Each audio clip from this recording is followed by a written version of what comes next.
A delegação do Hamas, que estava no Egito para negociações de um cessar-fogo, deixou o país. Segundo um canal de notícias local, próximo ao governo, os representantes do grupo terrorista decidiram deixar o Cairo e as negociações devem ser retomadas na próxima semana. Mediadores internacionais pressionavam o governo de Israel e o Hamas para uma nova trégua em Gaza antes do início do Ramadã, mês sagrado do calendário islâmico. As conversas chegaram a um impasse. O grupo terrorista não fez uma lista de reféns que podem ser libertados, exigência de Israel para seguir com a negociação. Já o Hamas pede um mapa das regiões que serão desocupadas pelo exército israelense. A guerra no Oriente Médio completa 5 meses hoje e já matou mais de 30 mil pessoas. Quem chega para analisar esse momento do conflito é o Ricardo Cabral, que é professor de Estratégia e Segurança Internacional. Professor, boa tarde, seja sempre muito bem-vindo ao Conexão. Um cessar-fogo que foi esperado, mas a gente, pelo acompanhamento dos últimos dias, já viu que estava muito difícil de sair, né? É muito difícil, tendo em vista as propostas que são irreconciliáveis de ambos os lados.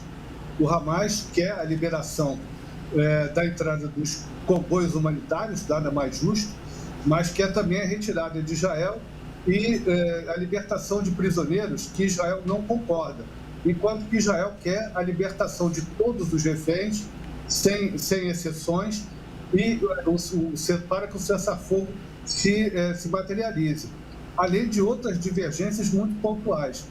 Mas o que deixa muito mais assim evidente é a questão da divisão entre o comando lá do Hamas, lá na faixa de Gaza, entre o Yahya Sinwar e os negociadores que estão no Catar, que comandam o Hamas no Catar, e que, na verdade, dão instruções conflitantes para o grupo que estava lá no Cairo. Tá? O grupo que está negociando é o grupo que vive no Catar, que foi exilado no Catar e que está lá negociando. Enquanto que o pessoal de Israel já tinha voltado no sábado. Eles tinham deixado a proposta definitiva. Se o Hamas não aceitasse, o acordo estava rompido. E todos esses dias foram tentativas dos Estados Unidos, do Egito, da Jordânia e do próprio Catar a chegar a um entendimento entre israelenses e o Hamas. Não foi possível, tendo em vista essas diferenças irreconciliáveis. E, professor, pela primeira vez, os rebeldes Houthis do Iêmen causaram mortes, durante ataques a navios de carga no Mar Vermelho. A informação foi confirmada pelo Exército dos Estados Unidos. Vamos conferir a reportagem. Os rebeldes foram um navio de grãos de Barbados, uma ilha do Caribe. De acordo com o governo dos Estados Unidos, o grupo lançou um míssil contra a embarcação. 3 cidadãos filipinos foram mortos e outros 4 ficaram feridos, 2 deles em situação grave. O Comando Central norte-americano ainda informou que a tripulação abandonou o barco e os navios de guerra da coalizão responderam e agora avaliam a situação. As autoridades também destacaram que se trata da 5ª vez que os Houthis lançam um míssil balístico antinavio em 2 dias. Os rebeldes, que contam com o apoio do Irã, atacam desde novembro barcos comerciais que navegam pelo Mar Vermelho e pelo Golfo de Aden e que consideram estar vinculados a Israel.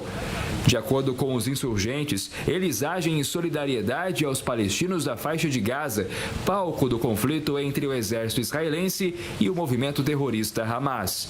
Devido aos ataques dos Houthis, os Estados Unidos implementaram uma força multinacional de proteção marítima e realizaram muitas vezes, com a ajuda do Reino Unido, bombardeios contra posições dos rebeldes no Iêmen. Por isso, os insurgentes também atacam barcos americanos e britânicos. O Mar Vermelho é uma importante rota comercial internacional e esses ataques têm gerado atrasos nas entregas dos produtos, além de um prejuízo bilionário para as empresas. Pois é, e é justamente por isso essa questão econômica que despertou um alarde quando os Houthis começaram a fazer esses ataques, não é, professor? Exatamente. A questão aí é até muito mais profunda, porque o movimento lá, o tráfego na região do Mar Vermelho, ele caiu 42%, né? Então, isso já provocou um aumento de mais de 50% no frete e as rendas do Egito caíram na mesma proporção. O que está ocorrendo? A principal ameaça, né? Aliás, a gente lamenta a morte de vidas e o tráfico, mas o tráfico tem como contornando a África. O principal perigo que os Houthis representam é romper os cabos, como já fizeram com 3 cabos, né, submarinos, né, que basicamente levam, são canais, né, de informática que ligam o Extremo Oriente e a Índia à Europa e até a América, né, porque tem cabo que segue dali para a América. Então, essas ameaças que os Houthis fazem, para você ver, um pequeno grupo num país que não... Eles falam de marinha do Iêmen, mas é uma coisa muito diminuta, e eles, estrategicamente, estão oferecendo uma ameaça muito maior, né? Provocaram um estrago muito maior do que a própria guerra entre o Hamas e Israel. Talvez seja o que está causando maior impacto econômico a nível internacional. O Houthis atacando as rotas comerciais e rompendo os cabos de fibra ótica que ligam, né, esses 2 continentes. Aliás, não só a Europa, mas também a América. É importante frisar. Índia, né, Extremo Oriente, Europa e América. Uhum. Olha, eu acho que é sempre bom a gente lembrar aqui, quem acompanha o Conexão, os Houthis do Iêmen, Hamas ali na faixa de Gaza, e também Israel está sendo atacado pelo Hezbollah, ao norte ali de Israel. Uma situação muito complicada também, que continua, né? E a gente está acompanhando de perto. Agora, na faixa de Gaza, chega uma notícia muito, muito preocupante, professor. A Organização Mundial da Saúde fez um alerta sobre desnutrição infantil no norte de Gaza. A entidade afirmou que a desnutrição é particularmente extrema e cerca de 3 vezes mais elevada do que no sul do território palestino. O representante da OMS para Gaza e Cisjordânia disse que 1 em cada 6 crianças com menos de 2 anos de idade estaria gravemente desnutrida no norte de Gaza. Pelo menos 15 crianças morreram nos últimos dias de desnutrição e desidratação no hospital. Uma tragédia. Além da fome, há um risco crescente de doenças infecciosas, com 9 em cada 10 crianças menores de 5 anos, cerca de 220 mil adoecendo nas últimas semanas. Por essas e outras é que a pressão internacional tem seguido por um pedido de cessar-fogo e que essa ajuda humanitária chegue, né? A gente acompanhou essa ajuda vindo até por parte dos Estados Unidos de avião. Uma ajuda que muitos críticos dizem que não é tão eficaz e muito mais cara, não é, professor? Olha, assim, o que a gente pode falar? Bem, primeiro, isso é uma desmoralização, né? Porque os Estados Unidos são o principal aliado de Israel. Os europeus são, junto com os Estados Unidos, os que mais apoiam. E eles têm que fazer lançamentos de paraquedas de ajuda humanitária é uma desmoralização. Significa que Israel pouco liga para os seus aliados, dá pouca importância às suas opiniões e principalmente às vidas humanas em Gaza. Por outro lado, também temos a questão que boa parte dos comboios que entram de ajuda humanitária são sequestrados, né, pelo Hamas e que pega a carga, né, praticamente toda a carga, e distribui entre os seus simpatizantes. Isso não é noticiado, né? Pouca gente fala disso, que o Hamas pega grande parte da carga e distribui para aqueles que são seus simpatizantes, né? Então, nós temos aí 2 culpados que, me parece, não estão preocupados com a vida dos palestinos. Tanto o Hamas quanto Israel jogam com isso, com morte de crianças, de mulheres, subnutrição, né, um espetáculo horroroso, né, em que ambos compartilham da desgraça alheia para maximizar, né, e atingir os seus objetivos políticos, né, que são sem sentido, né? A paz, a trégua já deveria estar sendo estabelecida, tendo em vista o grau de destruição e morte que já causou, né? Não interessa quem vai ganhar a guerra, ambos já perderam. Tanto o Hamas quanto Israel já perderam a guerra. Israel é o mais prejudicado porque sua imagem foi dilacerada, né? Vai demorar muitos anos para reconstruí-la e ainda mais que ele é o Estado Nacional. ele poderia aliviar essa situação, poderia deixar os comboios entrarem, escoltarem os comboios. Isso é obrigação do Estado. Israel, se quer melhorar a sua imagem, atue em relação a isso. Abra as passagens, escolte, distribua comida. Isso que vai resolver, não é ver todo palestino como... Eu critico o Hamas, acho que o Hamas tem muita culpa, mas Israel, não dá para isentar Israel disso.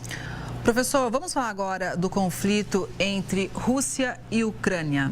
A comitiva do presidente da Ucrânia, Volodymyr Zelensky, foi atingida por mísseis num ataque da Rússia na cidade de Odessa, segundo o governo ucraniano. Zelensky não foi atingido, mas pelo menos 5 pessoas morreram e outras ficaram feridas, segundo também a agência de notícias ucranianas. O presidente da Ucrânia visitava a zona portuária de Odessa, acompanhado do primeiro-ministro da Grécia. O Ministério da Defesa da Rússia confirmou sim ter realizado um ataque ao porto de Odessa nesta quarta com 170 mísseis e 880 drones, mas não comentou a acusação de que alvejava, na verdade mirava, no Zelensky. Este foi o bombardeio mais próximo do presidente ucraniano desde o começo da guerra entre Rússia e Ucrânia. A gente lembra aqui que essa guerra já dura mais de 2 anos, ou seja, um susto grande para o Zelensky, hein?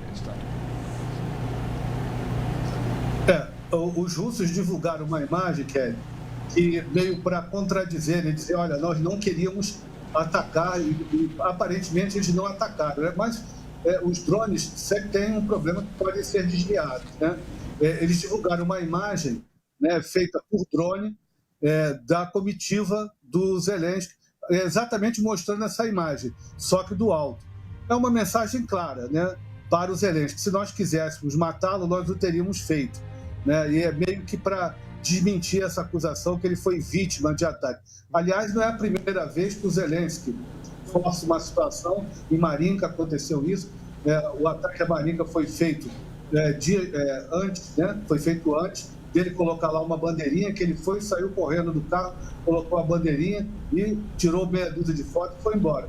Ele gosta de usar, ele sabe usar muito bem a mídia a seu favor, se colocar como vítima em determinadas situações. A Rússia não tem interesse em fazê-lo de marketing, mas me parece claro, a ameaça maior está ali justamente em Odessa. Nós não podemos esquecer que esses drones navais ucranianos, eles já afundaram meia dúzia de navios russos. Então, o perigo muito maior é ali no porto, que é onde estava a base dos drones. Professor, vamos falar agora do Macron, porque o presidente francês pediu que os aliados da Ucrânia não sejam covardes. O líder causou desconforto recentemente depois de sugerir o envio de tropas da OTAN para a guerra contra a Rússia. Olha só. Durante uma visita à República Tcheca, Macron disse que a Europa está chegando em um momento em que não pode se acovardar diante de uma Rússia que se tornou imparável. O francês ainda afirmou que ninguém quer contemplar as tragédias que vão vir pela frente e que os países devem estar conscientes do que está em jogo.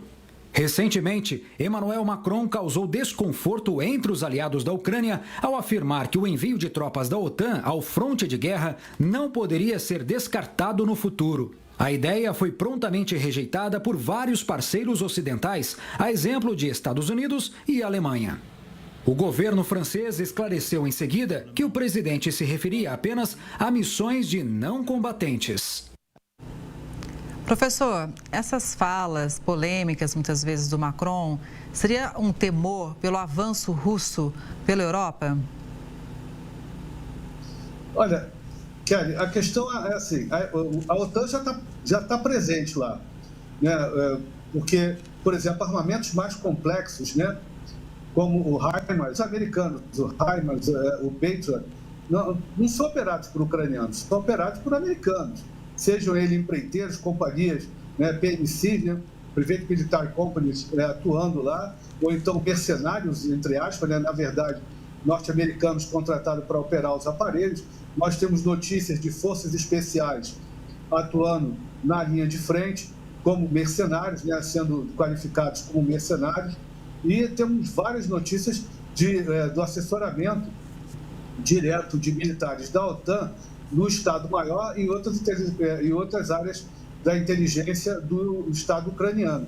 Lembro que a coisa de 3 meses atrás, né, nós tivemos um ataque onde morreram mais de 60 militares, sendo que quase metade deles era da OTAN. Estavam fazendo uma conferência para ver o avanço russo, né, verificar as condições do avanço russo e as possibilidades de retê-lo, né, de compará-lo. Então, a OTAN já está presente. O que o Macron quer é fazer as coisas claras. Mas tanto Medvedev quanto Putin já advertiram que se entrar com tropas na Ucrânia, será guerra total. E a Rússia vai responder à altura. Lembro que a Rússia recentemente reforçou as suas defesas Acho que nós perdemos o contato com o professor Ricardo Cabral, que sempre faz uma análise muito estruturada sobre os rumos das guerras, uma vez que ele é especialista em segurança internacional, em estratégia em segurança internacional. Mas eu agradeço o professor Ricardo Cabral pela participação de sempre. Professor, voltou, só para a gente fechar que estamos encerrando o programa. Obrigado pela oportunidade, até a próxima. Sempre bom contar com a sua análise, professor. Até a próxima, com certeza.